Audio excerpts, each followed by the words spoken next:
Hello and welcome to the Goonie Forum podcast. My name's Gaffer. And right now we're going to go to Nat Steele, who's got the first team update. I'm Nat Steele and this is the first team update. Arsenal moved to within 4 points of United and Chelsea with a vintage attacking display in their 6-2 win at Derby with goals from Nicholas Bentner, Theo Walcott, Robin Van Persie, and a 31-minute hat-trick from Adebayor, which brings his tally for the season to 30.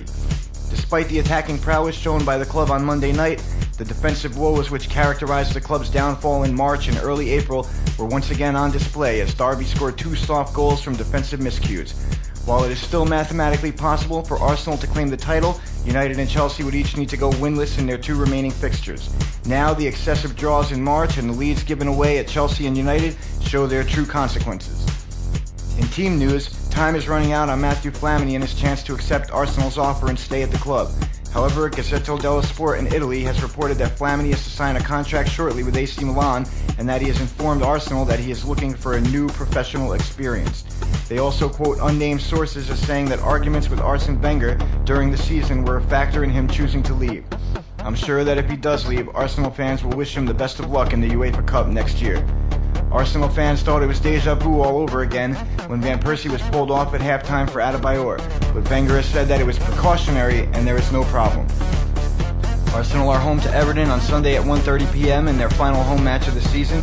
And up next is Sanderson of Young Guns with the TGFcast Youth Team Update. Hello, this is Sanderson. Welcome to the Reserves News section.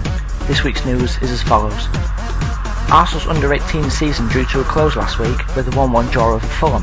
Having already won the league and booked themselves a place in the playoffs, Steve Ball switched his side around and the changes told as they came from a goal behind to gain a point thanks to a late strike from defender Thomas Cruz.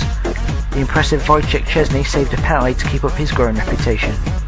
On Saturday, both sides travelled to Villa Park in the semi-finals of the playoffs and unfortunately lost after a Nathan Delfonso strike just after half-time. Arsenal will now travel to Italy later this week to take part in the Atlanta tournament. In other news, Arsenal have signed Holland under-17 playmaker Oguzhan Ozyakup from Dutch side AZ Alkmaar. The 15-year-old goal-scoring midfielder will link up with the squad in August when he turns 16. Jay Simpson scored his 8th goal of the season for lone club Millwall as they beat Carlisle United 3-0 in League One, whilst Kieran Gibbs ended his loan spell with Norwich by starring in their 3-0 win. Arsenal have taken Irish goalkeeper Sean McDermott on a short-term trial. The 16-year-old stopper, who plays in Norway for IK Vag, is expected to travel to the aforementioned Tour of Italy. Kyle Bartley's season is over after the young defender broke his foot for the second time in a year.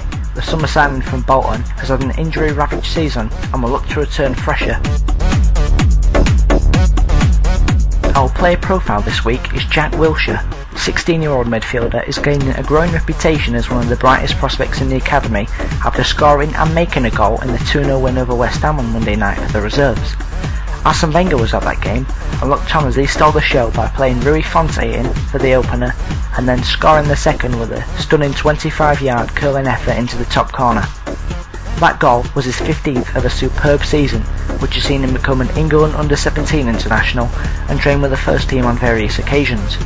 With so much hype and media attention, it will take all the skills Wenger has as a manager to keep his development on track and turn Jack into a potential superstar. And that's it from me. Now it's time for this week's debate. This is Nat Steele again, and I'm going to talk about what I think has been Arsenal's weakest link this season, and for me, it's easily been Emmanuel Aboué. He showed early promise in the preseason matches on the right wing, but he never truly acclimated himself to the position. He just doesn't have the ability to beat anyone off the dribble. He failed to use his biggest offensive strength most of the time, which is crossing the ball. His interplay with Sanya on the right, while having some inspired moments over the course of the season, was on the whole disappointing. A big part of the frustration with the Aboué situation came not from him, but from Wenger's insistence on playing him there, especially over Theo Walcott in matches following quality performances by the England youngster, namely the Slavia Prague match and the Birmingham match. Aboué played 34 matches so far this year and 29 as a starter, and he hasn't scored 1 goal, and that's completely unacceptable for a regular midfielder for this club. For me, Aboué should remain at the club, but only as a backup to Sanya and as a last resort emergency option on the right wing. It was a noble experiment in the summer, but it had failed by the beginning of the winter. And at Derby, Abue ran over and danced with Adebayor after 2 of his goals because with his poor shooting, that's the only goal celebrations he's had all season. This is Kim Holt. I'm going to be talking to you about what Arsenal's weakest link was this year. I honestly think that the Arsenal's weakest link this year was the wings. Several aspects of that in particular would be, firstly, Rosicki. The fact that he's always injured and he never really plays. He'd probably have been lucky to play almost 10 to 15 Premier League games this year, and that's honestly a disappointment from your starting winger. And when he does play, let's be honest, he's not stunning. It's not as if he has a scoring rate of Pires or Ljungberg, which is honestly hard to come by, but still it's not as if his contribution is amazing when he does play. But the fact that he's not there at all is really disconcerting and leaves a gap which a player like Diaby has to fit into, and Diaby's not a winger. And the other aspect of this is Abue. I mean, I think we all know about Abue by now. In my opinion, when it comes to dribbling, he's great. He takes on 2 or 3 players, gets past them all. But if you can't get a shot on target or an assist by the end of that, then, or a good pass even, well, there's no real point. His finishing product is poor, so he's been a real liability in that way as well. So those are the 2 problems. Those are our 2 biggest problems this year, I feel. All right, thank you for listening. Hey guys, I'm back. It's the IE. Just want to give my opinion on this week's debate. Without a shadow of a doubt, our weakest link is Rosicki. He's become a joke. I mean, the guy could pull a hamstring just by getting out of bed.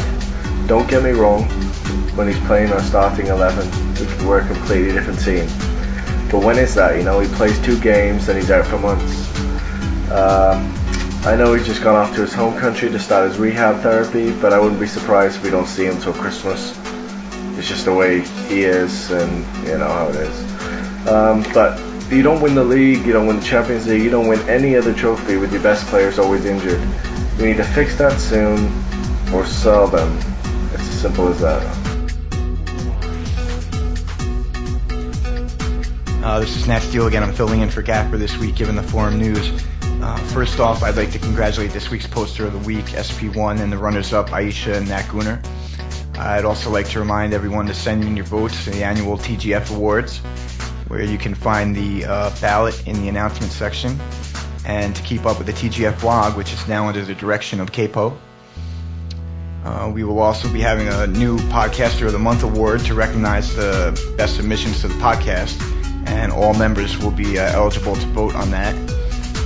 We have also secured a coveted link swap with Arsblog, as well as with the fairly new but pretty high quality Carlos Villanu's blog.